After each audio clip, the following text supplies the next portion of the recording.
नमस्कार दोस्तों, मैं विनीत। पिछले आरएएस मेंस 2021 को पास करने के बाद अभी इंटरव्यू का इंतज़ार कर रहा हूँ। पर लेकिन अभी रिसेंटली जिस तरीके की सूचनाएं मार्केट में आ रही हैं कि आरएएस की नई वैकेंसी की अभ्यर्थना आरपीएससी हेडक्वार्टर पहुंच गई है और उसके बाद कुछ ही दिनों में लगभग जब भी आरपीएससी को समय मिलता है और उचित समय से वो विज्ञप्ति जारी कर दी जाएगी, तो मैं सबसे पहले उन कैंडिडेट्स को जो इस बार इस परीक्षा को देने जा रहे हैं पहली बार, उनसे बात करना चाहूँगा। और अभी हाल ही में मेरा सिलेक्शन भी सब इंस्पेक्टर परीक्षा में हो गया है। तो सबसे बड़ी बात यह है कि ये बहुत अच्छी बात है। सभी युवाओं को इसका बड़ा इंतज़ार रहता है, क्योंकि राजस्थान की सबसे प्राइम और राजस्थान की सबसे कह सकते हैं ना, राजस्थान सरकार के द्वारा दी जाने वाली सबसे बड़ी पोस्ट है। ठीक है, और वो चाहे अब मैं उसको L1 L2 3 के चक्कर में नापने वाला नहीं हूँ, पर लेकिन जिस तरीके की उसकी जो प्रेस्टीज है, जिस तरीके की सामाजिक प्रतिष्ठा है इस सेवा की, इसलिए सबसे बड़ी सेवा मानी जाती है राजस्थान में। अब बात करते हैं कि अभी ये नई विज्ञप्ति जारी होने वाली है या अब विज्ञप्ति आ ही जाएगी, उसके बाद करेंगे हम लोग क्या। देखो, आ गई विज्ञप्ति और उसके बाद जस्ट परीक्षा होने वाली है, तब तो आप कुछ नहीं कर सकते। तो सबसे पहले आपको करना पड़ेगा कि आपको आज से ही और अभी से सबसे पहले सिलेबस को मगअप कर लीजिए। सिलेबस को यदि एक बार आपने मगअप कर लिया, उसके बाद आपके पास बचता है कि आपको पुराने जो पेपर्स हैं, लगभग 3 बार की परीक्षाओं के पेपर्स आप ले लीजिए और उनका पैटर्न आप समझ लीजिए, किस तरीके से आरएएस की परीक्षा में प्री एग्ज़ाम होता है और किस प्रकार से आरएएस का मेंस एग्ज़ाम होता है। वही ट्रेंड लगातार बना रहता है, जस्ट इसमें थोड़ा बहुत बदलाव समय के साथ होता रहता है। ठीक है, रही बात सिलेबस की, तो आपको सिलेबस के साथ करना क्या है कि जब भी सिलेबस आप लेके बैठते हैं और जो भी विषय आप टॉपिक पढ़ रहे हैं, तो आप ये देखिए आप कहीं ऊपर या नीचे तो नहीं जा रहे हैं उससे।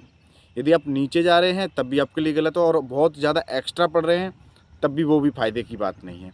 क्योंकि यहाँ आरएएस की परीक्षा में जो आपका ज्ञान है, वो ज्ञान की था लेने का उनका उद्देश्य नहीं है। उनका उद्देश्य है कि आप किस तरीके से एक सीमित समय में सीमित अप्रोच के साथ और एक सीमित संसाधनों के साथ किस तरीके से अच्छा कार्य कर सकते हैं। यही इस पूरे एग्ज़ाम का पैटर्न है और यही पूरी सेवा का पैटर्न है। तो सबसे पहले आप सिलेबस लीजिए और उस सिलेबस को क्या करना है, मगअप कर लेना है। ठीक है, दूसरा पैटर्न को समझ लेना है। तीसरी बात, फ्रीलांसर्स बहुत सारे उपलब्ध हैं, बहुत सारे टेलीग्राम्स चैनल्स उपलब्ध हैं जहाँ पे बहुत सारे अच्छे मेंटर्स आपको फ्री में सेवा दे रहे हैं। मैं 1-2 मेंटर्स का उदाहरण भी दे सकता हूँ, जैसे RRR वाला एक अभी टेलीग्राम चैनल है जिसमें अच्छा बिश्नोई सर हैं और मनु सर हैं, जो काफ़ी सम्माननीय हैं और मैं तो कह सकता हूं कि बहुत खुले दिल वाले लोग हैं, जो आपको फ्री में ऐसी सेवाएं उपलब्ध कराते हैं। बहुत विश्लेषणात्मक रूप से उनका अध्ययन कराने का जो फॉर्मूला है, और वो फ्री ऑफ कॉस्ट है। सबसे बड़ी बात ये है। और दूसरी बात ये है कि इस पूरे मार्केट में आरएएस परीक्षा के लिए इतना ज्ञान है, उस ज्ञान को लेने वाले सीमित हैं और देने वाले मेरे जैसे बहुत सारे असीमित मिल जाएंगे।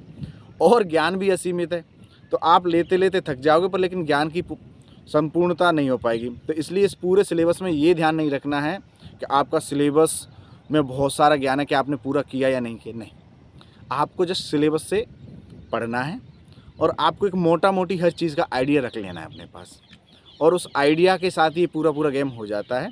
यहाँ आप विशेषज्ञ बनने की कोशिश करेंगे तो मैं आपको गारंटी दे सकता हूँ आप फेल हो जाएंगे। गारंटी देता हूँ इस बात की, तो आप फेल हो जाएंगे। तो आपको क्या करना है, विशेषज्ञ बनने की कोशिश नहीं करनी है, क्योंकि ये पूरी परीक्षा सामान्यज्ञों के लिए है। ठीक है। तीसरी बात ये है कि आप जब भी पढ़ें उसके बाद लगभग चाहे शाम को या अगले सप्ताह में एक बार ज़रूर मॉक टेस्ट दें, चाहे वो किसी भी प्लेटफॉर्म पर पैसे के साथ उपलब्ध हो, पर ऐसे इंस्टीट्यूट्स में दें जहाँ स्ट्रेंथ कम हो और जहाँ आपकी कॉपी को अच्छे से जांचा जा सके। ठीक है, मैं किसी भी इंस्टीट्यूट का नाम नहीं लेना चाहूँगा, आपको जो भी उचित लगे, और टेस्ट वहाँ दें और पेपर सभी इंस्टीट्यूट्स के ले लें अपने पास। और ये तो आपको करना पड़ेगा, आपको अप्रोच लगानी पड़ेगी, आपको फ्रेंड सर्कल में घूमना पड़ेगा।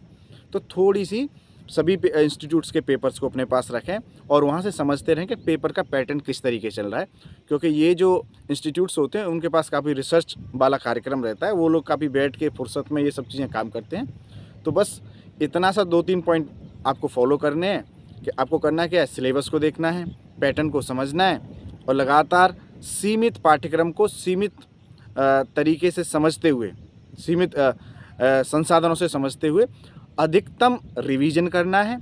उसके बाद मॉक टेस्ट लगातार देने हैं और मॉक टेस्टों को अपने पास उनका आइडिया और अपना खुद का एनालिसिस करके रखना है और इसी से इस परीक्षा को सफल किया जा सकता है। अभी तक की तो मेरी सफलता का राज यही है। बाकी अंतिम रूप से तो आप लोग भी समझ पाएंगे कि आरएस मेंस के बाद अभी इंटरव्यू नहीं हो पाए और जब भी इंटरव्यू होते हैं उसके बाद मैं आपको फाइनली भी बताऊंगा कि मेरा हुआ क्या।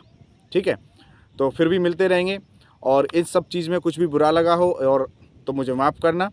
और यदि आपको मेरा ये वीडियो पसंद आए, क्योंकि अभी तो मैं खेतों में हूँ और मैं काम कर रहा हूँ, मेरा कोई ऐसा कोचिंग इंस्टीट्यूट नहीं है या कोई ऐसा मेरा उद्देश्य नहीं है।